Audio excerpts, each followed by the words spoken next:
Hello and welcome to Lost Love Chronicles. In today's story we have Mike who patiently waits and plans for 9 whole months to nuke his cheating wife and her affair partner in one single day. Dear listeners, we are at 870 subscribers as we make this video.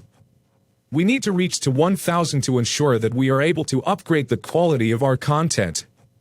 We need your help to reach that target. If you have not subscribed yet, please click on the subscribe button and help us. Today's story has come from one of our subscribers who requested us to keep this name anonymous. Now let's get on with the story. My name is Mike, I am a 32-year-old man and I married Kathy who is 30 now. We got married after 3 years of dating. I work at a local bar as a bartender. I make a living serving drinks and I am good at it. My wife Kathy works as a front desk at a local automobile dealership. She is beautiful and gets a lot of male attention at her office. She is active on social media and posts a lot of selfies and they attract a lot of comments. Some of these comments are nasty and NSFW. She always tells me to ignore the bad ones and just concentrate on the good ones. As a husband, even the good ones cause jealousy. You see, if I post a selfie, I just get 4 likes and no comments. If she posts a selfie, it gets hundreds and thousands of likes and comments. I cannot compete with that. However, our life goes on and I work hard to ensure that I provide for my wife. I plan to start a family with Kathy, and to ensure that I give her a good life, I started to upgrade myself with further education. I never expected to grow a lot as a bartender. It is just a means to earn a living. I always saved my tips and now it was going to help me with my education. I told Kathy about my plans and she was happy for me and offered her support. I started to shuffle between my work and education. By the time I came back home, I was exhausted both mentally and physically. I still tried to give Kathy my time as she was my priority. Over a span of few months, I saw a change in Kathy's demeanor. She was more interested in her phone than having a conversation with me. I did not pay a lot of attention to it, but it did start to bother me over some days. One evening when I was at the bar, there was a huge brawl that started between 2 groups of visitors and it was so bad that cops were called and 15 people were arrested. The bar had to be closed for the night and I left for home. I live in an apartment building and went straight up to my apartment on the 2nd floor. As I walked up to my home, I saw the door was not closed and the apartment was dark with all lights off.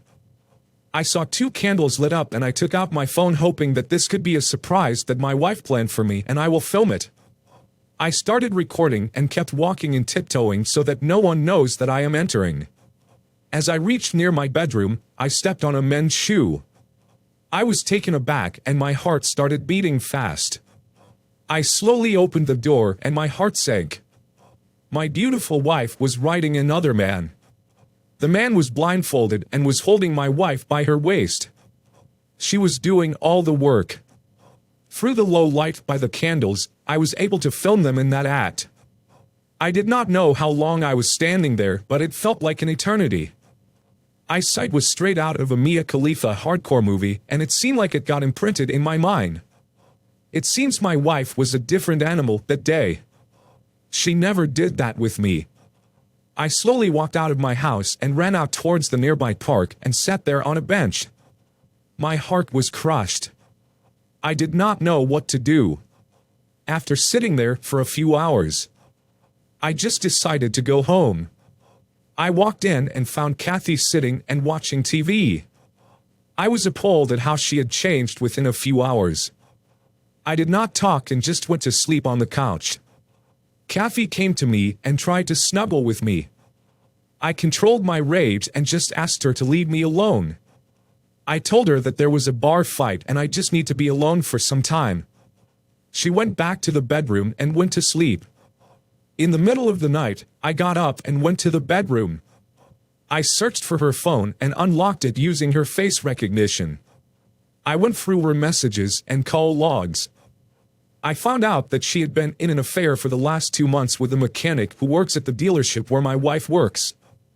I saw explicit pictures that they had shared with each other. There were multiple videos of them in the act, on my bed. There were more videos that they shot at the dealership in a car. I transferred all the videos and screenshots to my phone and went back to sleep on the couch. I left for my college and I was fuming all day. I called my boss and asked for the day off. I came home and just went on to lay on my bed. Something in my mind told me to check for any evidences in my bedroom. I searched my wardrobe and found a camera. It was this camera that shot the explicit videos that my wife made. I saw the hard drive that contained the videos. I quickly copied the hard drive to my laptop. I also found a packet of rubber in the drawer of the night lamp. I poked all the packets with a pin and kept them back. I also connected the camera with the Wi-Fi, so it saves the data on a cloud server. I knew that both my wife and her AP were not very tech-savvy with the way the camera was set up. So now the next time they went nasty, I will get the video on my cloud server. I giggled at the idea of poked-up rubber. Well, they did get nasty multiple times and used the same rubber that I had poked. I was surprised that they did not bother to check that it is leaking. One fine day, my wife started vomiting and I knew what was wrong. I offered to take her to the doctor, and there the doctor told us that she is pregnant. I acted like I was overwhelmed and on cloud nine. The look on my wife's face was priceless. I knew that she did not want the baby. But looking at my joy, she could not say a lot. She said that we are not prepared financially. I shot that excuse down, saying that I will work hard. Now she was stuck with the baby. My wife is now 6 months pregnant and phase 2 of my plan. I went to a lawyer and explained what has happened. I also explained how I poked the rubber and now my wife is pregnant. He laughed and then apologized for laughing. The lawyer said that he has never come across such a case in his entire career. He then asked if I am sure that the child is not mine. I told him I am sure, as we had no intimacy for last few months and her pregnancy was discovered after 3 months of dry spell with me. The lawyer wanted to make sure that I was not the father. He also stated that we need go for a paternity test. Going for a paternity test could trigger my wife and I did not trust what she would do. I could not risk that. He said that he is a plan. I told the lawyer that I did not want to be in a situation where I would have to pay for child support for a child that is not mine. He asked if I can somehow get some DNA from the AP. I had no clue how to do that. I called a friend of mine. Dusty was a former Marine and had been posted in Afghanistan for a few years. He was built like a tank. I met him and explained him my situation. He asked if a need to make the AP silent. I said no and told him I just need his DNA for a paternity test. I told him no violence. Well, Dusty is a guy who gets the job done. Next day he came back with a vial filled with some white fluid. I asked him what is this. He told me that this is AP's birth fluid. I wanted to ask but did not ask how Dusty got it. He later told me that he requested him to do it in a cup for an IVF setter. He paid him $20 for it. I gave Dusty $20 and went straight to the lawyer. He started laughing once I told him how we got the sample. He then asked for some money and told me that is for some ends that needs to be joined. Next day I got a call from the hospital asking Kathy and me to come for some tests. I knew what is going on and took Kathy with me. She was worried and was anxious throughout the way. We got some samples for tests and Kathy asked the doctor, "What is that for?" He did not elaborate much and said regular test for the well-being of the child. I was sad when he said that. The statement pierced my heart and could not imagine how low I had come for revenge. On one hand I had a cheating wife who was caught on video cheating on her husband, and on the other side I had an unborn child who was innocent and was coming to this world because of my actions. I was torn and discussed this with Dusty. He said God has different plans for every individual and you never know what fate lies for the child. He said that the decision lies with me. I once wanted to back out and take care of the child. 2 days later I got hold of my wife's phone again while she was taking her afternoon nap. I saw some more images and more texts with the AP. This time, however, they were discussing how I was a fool for taking care of their child. My decision changed that very moment. I asked my lawyer to prepare for the divorce as soon as the child is born. I did not want to hurt the child during pregnancy. He said it will be done. In a few weeks we had the DNA reports and it was clear that the child was not mine. The child belonged to the AP. We attached the report to the divorce files and waited for D-Day.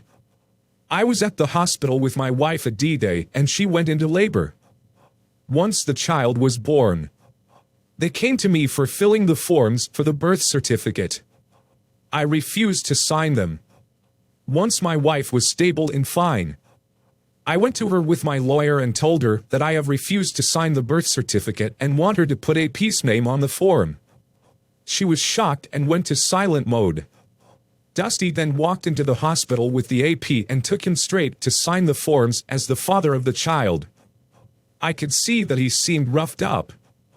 Dusty smiled at me and just gave a thumbs up. The AP then signed the documents and came to my wife. I handed my wife the divorce papers and asked that she does not enter my house. I told her that she will be in the hospital for the next 2 days and by then all her stuff will be moved to the AP's place. The AP tried to say something and Dusty then smacked him on the back of his head. It went as we planned and my wife was served. I thought once to take a look at the child, but somehow I could not gather the courage to look at the child. I was still sorry for him as I knew that I would have given him a better life.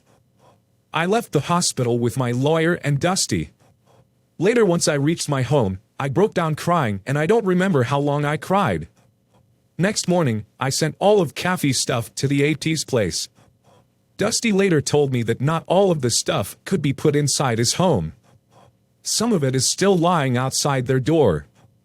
In the meanwhile, I kept getting calls from Kathy and she kept asking me to forgive her.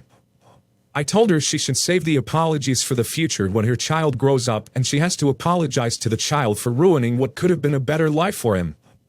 I got divorced a few days later. In the court, I saw Kathy carrying the baby and still I could not look at the baby. I just could not. It has been 4 years since I got divorced. I am working in a consulting firm and I make a good living. I have moved from that city until this day. I regret what happened with the baby. I hope that the baby gets a great life. I am planning to get married in the future and that may be a story for another time. Dear listener, if you have reached this far, please click on the subscribe button. It will be a great help.